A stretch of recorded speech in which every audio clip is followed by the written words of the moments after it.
Hello everybody, this is Gabis Games and welcome back to Crossout 101. And today we'll be having the second episode of the Getting Started series. And this one will be covering the basics of building. And the basic of building, we're gonna all do this in the build mode. So that's quite a easy thing. And I'll be going ahead and load up the starter faction blueprint here to start a car. And I'm gonna explain a few things here. So first off, the cabin. The cabin is the most important part of your vehicle. The cabin decides the amount of maximum tonnage and mass limit your vehicle has, your general maximum speed and acceleration, the energy that you can use for weapons and modules, as well as they also give a base health, and they have a base mass parameter. You can only have one cabin. So, for example, this one is the Gorilla. It's the starter cabin, and it only has 160 power score, but it only has 7 energy. Not great tonnage or mass limit. And comparing it to the Huntsman cabin, which only has 250 power score, but you already get 1 extra energy point, or get 1000 extra mass limit, and a slightly higher health. But it also is heavier, but it also has a higher speed. So upgrading your cabin seems to be the easiest way to get more energy for more weapons and modules. However, there is a different option. So if we go to factions here, and let's take the nomads here because it's the best example. Generators. Generators are a low power score mean to increase energy. You can only have one of these on your build, but like for example this one adds 2 energy points for 310 power score for 20, but it only has 26 durability, and when it's destroyed, it deals 300 damage in a 2-meter radius to all objects in that area. So you kind of have to protect these explosive parts, similar to stuff like fuel barrels or ammo packs. But So what I would advise first getting yourself a common cabin and getting especially that generator I showed you guys, the hazardous generator. Probably just get it off the market because it's a pretty high level for that faction already. I would probably first get that thing because that's a 350 plus that 310. It would be 560 power score for 10 energy. So take that number in mind. It's 560. If you take the Wyvern cabin, this is an upgraded cabin of rare rarity. And that's energy as well, but it has 750 power score. So if you want to stay at low power score, which you always want to be as efficient in power score as possible. Do not add things you do not need, because the higher power score will make you fight against stronger opponents. And especially if you just throw a lot of armor and stuff like that, you don't know what you're doing, you can easily end up with a really weak build. Next up is frame parts. These frames you have different shapes from 2x4 by 4x4 by 6x4 to 8x4 even. That's the largest parts you can get. Those are the parts that you have to mount your wheels or cabins on. So cabins, for example, as you can see, can only snap on this part. I cannot put them on the armor so directly. Same with wheels, I cannot put them on the side anywhere, only on the frames. So if you lose a frame part, all your frame parts connected to your cabin, you might lose all your wheels out of nowhere. So take that in mind. It's not really that important because they have quite a lot of health, but don't go, for example, like one block if you have only like, let's say, this is going to be a weird example, but if you only have this, and you were to lose that part, you would lose these two as well, because they're no longer connected to your cabin. That's actually with all parts. If they are no longer connected to the cabin, they will automatically fall off. Because of that, especially with weapons, you often want to mount them on your cabin if possible. For example, this part has 153 durability, so it's 153 health. But if I were to mount it to, for example, this fan ramp, like this, it might have 153 health, but if somebody shoots this little 6 health part, it will fall off. There's one exception to this, is the so-called boogie parts. It's if you read it, various makeshift pipe structure, and it says can be shot through. Can be shot through basically in short means, if it gets shot, part of the damage, let's say on this angle, part of the damage will go right into the cabin, like at this angle. So it will ignore quite a bit of the damage, and it will actually last pretty long, even though it has only 8 health. Next thing to understand is if your cabin is destroyed, you die. So you kind of want to protect your cabin, but so if you would have, for example, this, I would say it's better to throw these two fenders at the front, because then they cover the actual cabin, and that's just overall better. There's also one little trick against so-called explosive weapons, such as cannons. Cannons, if they shoot, they basically explode in a circle around the place where they get hit. So if you get, for example, this little part here, and I place it right here, and I place two little fan windows like this, you can actually take a cannon hit without actually getting damage to the cabin. You will only lose these two parts and this part. And a cannon route can easily deal like 300 damage if it directly hits your cabin. But these are just 23 and 20 health, so this is like 86 health. They will tank a 200 damage, 2 to 300 damage shot that would otherwise go into your cabin.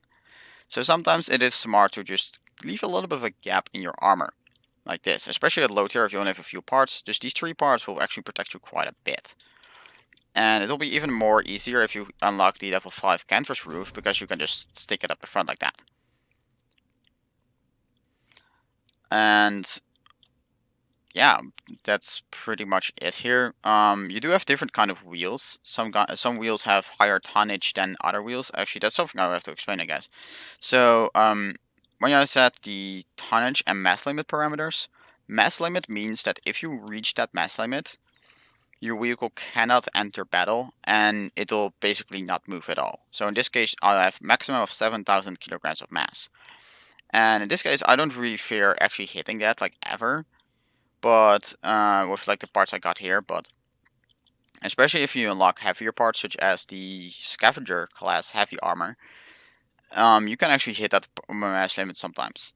Tonnage is when you reach a high mass limit. I'll just remove these because wheels actually add tonnage, and I'll be adding some weight to this thing, I guess.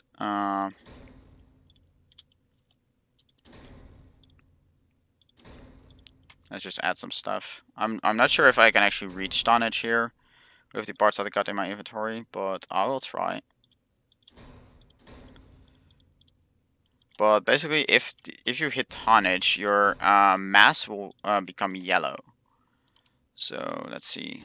I'm just sticking on every single part that I have that's kind of heavy, trying to get that tonnage. I'm almost there. I need to reach 3,000. Do I have anything else that I can throw in here? Okay, I do have these 3 frames. Ah, there we go. As you can see, the mass is now yellow. If I were to go into a match, okay, this would not work, of course, but if I would go into a match with a proper build that has a yellow mass like that, it will be slower than the one without that. So that's something to take into consideration. So an easy way to add like more tonnage is, again, wheels. So if I add this little wheel, and then this what? So it says tonnage plus 320 kilograms on this wheel. But you also have to take into consideration that it also adds 70 kilograms of mass itself, so its effective extra tonnage is only 250. So that's something to take in mind as well. Now, there are 2 kinds of different wheels, normal wheels and steering wheels.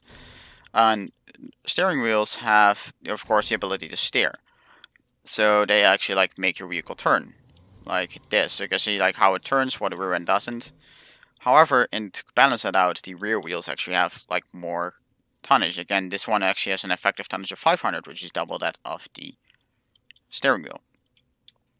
One thing what I do have to point out is that even non-steering wheels can slightly turn, but it's like really little, and you won't really notice it that much. But it is possible to like make it slightly turn.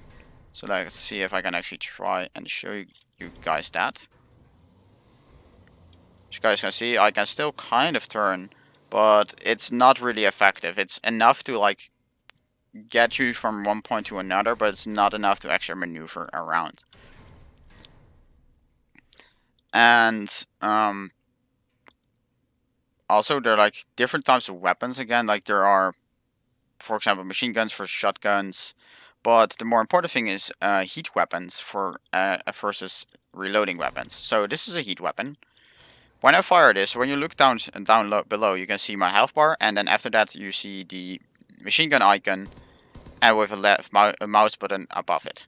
So if I fire, you can see it actually like getting that yellow stuff, like the filling the circle.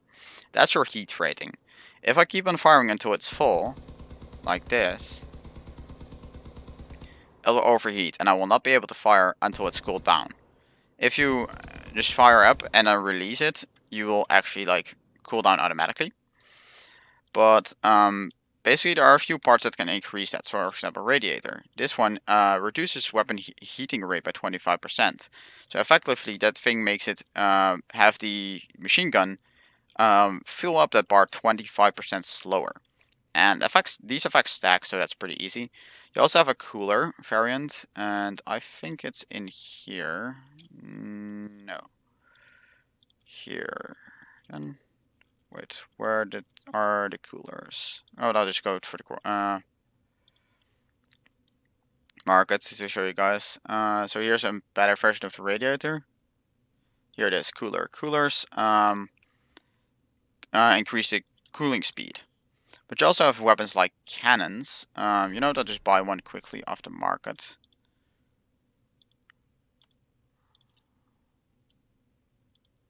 Market isn't that fast with loading.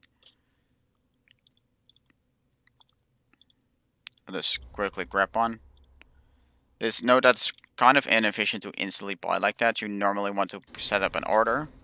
But if I just like put my back my wheel so I can actually like drive, might be a smart idea actually. You can see in this case, it's on right mouse button automatically. Which happens with all cannons and some things like rocket launcher, missile launchers as well. And you can see a number underneath it. That's ammo. So if I shoot, you can see the number go down, and you can see like a circle that's going around it. That's a reload time. And also, if you look at the crosshair, you can also see a circle going around it, which is also the reload. So basically, these weapons can fire up to the point where that ammo counter is 0. As soon as that ammo counter is 0, you will actually like no longer be able to fire. So I'm just gonna turn on some AIs here and just gonna shoot those in the face. Oop.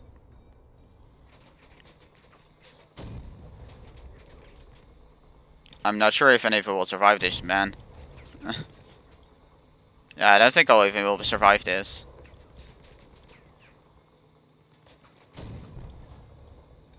Oh well, it's just for demonstration purposes anyways. Got that gun, at least. Ah, there we go. Again, 0 ammo means that you can no longer fire. So ways to increase that will be stuff like the ammo packs. And I do know that ammo packs... Oh my god, where did they move all that stuff? Here it is. Ammo packs. Increase ammo and missile reserve by 30%. Again, these are explosive parts, so if they explode, they will deal damage to you, and possibly if somebody's really nearby, to them. And if you want to have a faster reloading gun, that would be under epic parts only, really. So things like the Colossus. So that's pretty far out. So again, this thing increases the reload speed by 20%, but that's really far out, so I'll just ignore that for now. A really popular way to protect your explosives, it would be like this.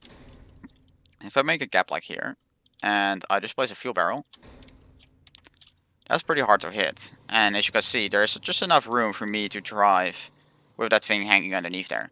So that becomes really hard to hit. This is called undercabbing. Undercabbing is a really popular technique and is overall just like used quite a lot.